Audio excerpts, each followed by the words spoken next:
बघा हे बेलाचं झाड आहे, किती बहर आलाय बेलाला, कशी नवीन पालवी फुटलेली आहे बघा. बेलाचं झाड आहे, किती सुंदर असं हे आलाय. पाठीमागे एरंडाचं झाड आहे, खाली महादेवाची मूर्ती आहे, दिवा लावलेला आहे, पूजा केली आहे येऊन सकाळी सकाळीच बायकांनी. कारण बेलाच्या झाडाखाली दिवा लावलेला खूप चांगला असतो. बघताय आपण.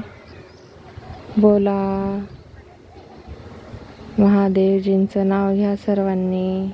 हर हर महादेव, हर हर शंभो, ओम नमः शिवाय, श्री शिवाय नमस्तुभ्यं, श्री शिवाय नमस्तुभ्यं. तर होम आहे, पण याच्यामध्ये काळं धोतर उगलेलं आहे.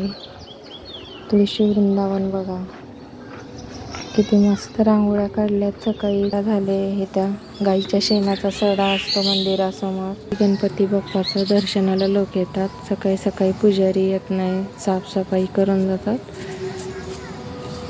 आणि बरेच जण दर्शनाला येतात बघा सकाळी सकाळी. दिसते गणपती बाप्पा, श्रीमंत गणपती संस्थान असं नाव आहे. आता फायनली मी आले माझ्या घरी जात आहे मी.